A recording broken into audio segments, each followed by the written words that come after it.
দ্রুতই এগিয়ে চলেছে ভারতের অর্থনীতি।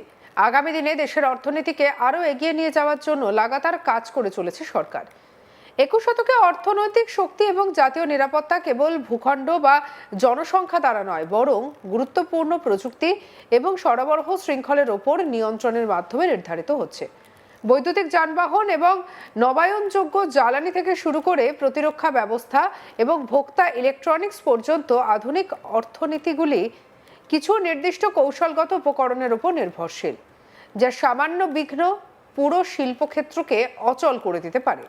এগুলোর মধ্যে বেয়ার আর্থ ম্যাগনেট বা বিরল মৃত্তিকা চুম্বক এবং সেমিকন্ডাক্টর অত্যন্ত গুরুত্বপূর্ণ অবস্থানে রয়েছে। ভারতের সাম্প্রতিক নীতিগত পদক্ষেপগুলি বিশেষ করে আভ্যন্তরীণভাবে বেয়ার আর্থ ম্যাগনেট তৈরির জন্য ৭৩,০০০ কোটি টাকার পরিকল্পনা এবং গুজরাটে মাইক্রন টেকনোলজির সেমিকন্ডাক্টর কারখানার কাজ সমাপ্তির পথে থাকা বিপদ কমানোর এবং প্রযুক্তিগত সার্বভৌমত্ব প্রতিষ্ঠার একটি দৃঢ় প্রচেষ্টাকে নির্দেশ করে। তবে প্রশ্নটি উদ্দেশ্য করে নয়, বরং বাস্তবতা নিয়ে। ভারতের এই উচ্চাকাঙ্ক্ষা কতটা সম্ভব এবং এটি সফল করতে কি প্রয়োজন? রেয়ার আর্থ ম্যাগনেট আকারে ছোট হলেও আধুনিক জীবনের ভিত্তি। এগুলো বৈদ্যুতিক গাড়ির motor, wind turbine, smartphone, medical imaging সরঞ্জাম, রোবোটিক্স, মহাকাশ ব্যবস্থা এবং উন্নত প্রতিরক্ষা প্রযুক্তির অপরিহার্য উপাদান। এগুলি চৌম্বকীয় শক্তি ডিভাইসগুলোকে আরও ছোট, হালকা এবং জ্বালানি সাশ্রয়ী করতে সাহায্য করে, যা বিশ্বব্যাপী জ্বালানি রূপান্তর এবং ডিজিটাল অর্থনীতির জন্য অত্যন্ত গুরুত্বপূর্ণ।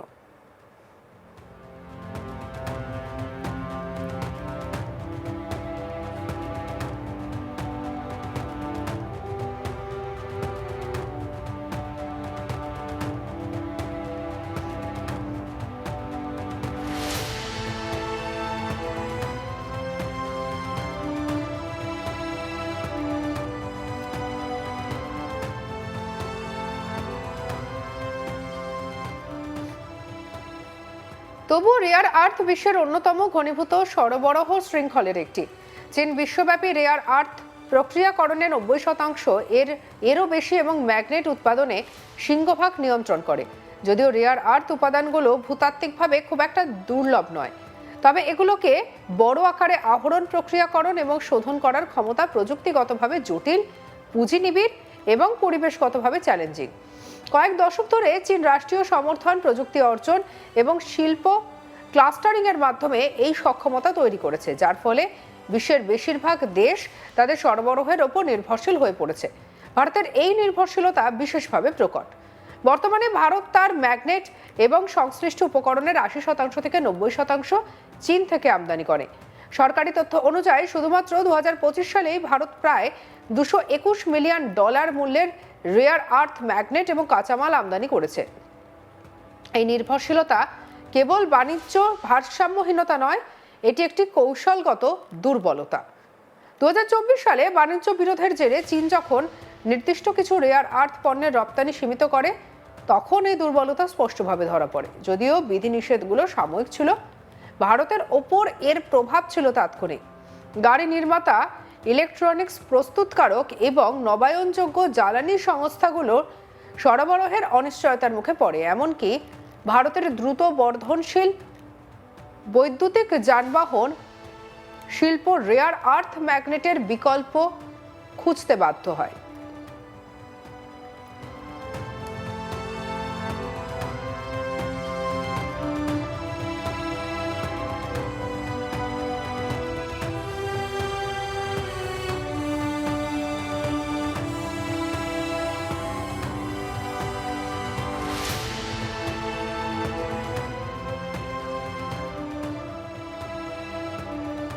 এই ঘটনাটি মনে করিয়ে দেয় যে বিশ্বব্যাপী সরবরাহ শৃঙ্খলকে ভূ রাজনৈতিক বা বাণিজ্যিক উত্তেজনার সময় অস্ত্র হিসেবে ব্যবহার করা যেতে পারে।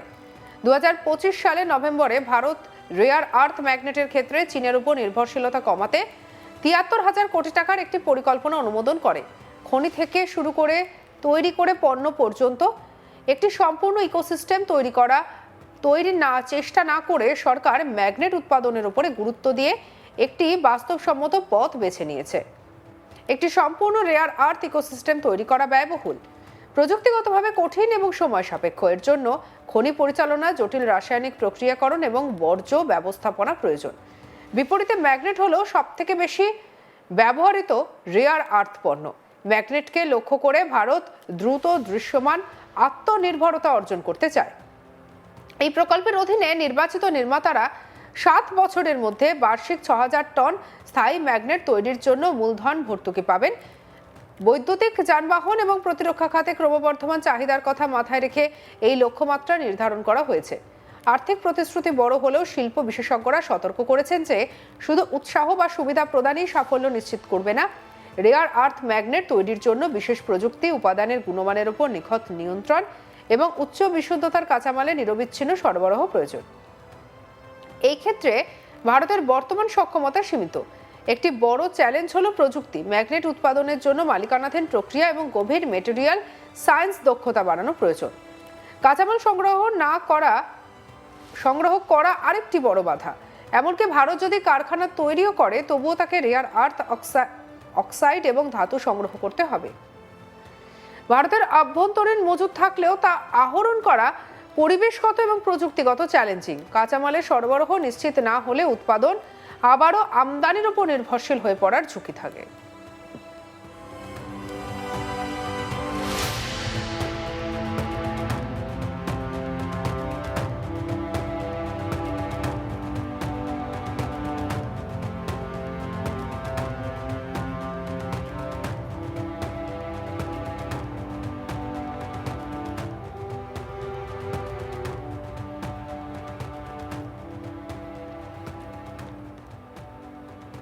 ভারতের রেয়ার আর্থ উচ্চাকাঙ্ক্ষা সেমিকন্ডাক্টর ইকোসিস্টেম তৈরির প্রচেষ্টার মতনই।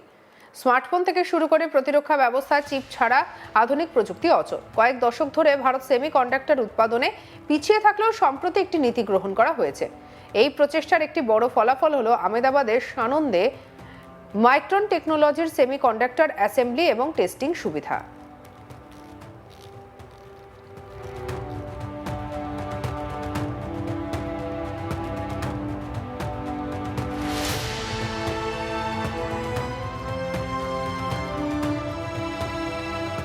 2025 সালের নভেম্বরে ভারত রেয়ার আর্থ ম্যাগনেটের ক্ষেত্রে চীনের উপর নির্ভরশীলতা কমাতে 73,000 কোটি টাকার একটি পরিকল্পনা অনুমোদন করে। খনি থেকে শুরু করে তৈরি পণ্য পর্যন্ত একটি সম্পূর্ণ ইকোসিস্টেম তৈরির চেষ্টা না করে সরকার ম্যাগনেট উৎপাদনের উপরে গুরুত্ব দিয়ে একটি বাস্তবসম্মত পথ বেছে নিয়েছে। একটি সম্পূর্ণ রেয়ার আর্থ ইকোসিস্টেম তৈরি করা ব্যয়বহুল, প্রযুক্তিগতভাবে কঠিন এবং সময় সাপেক্ষ।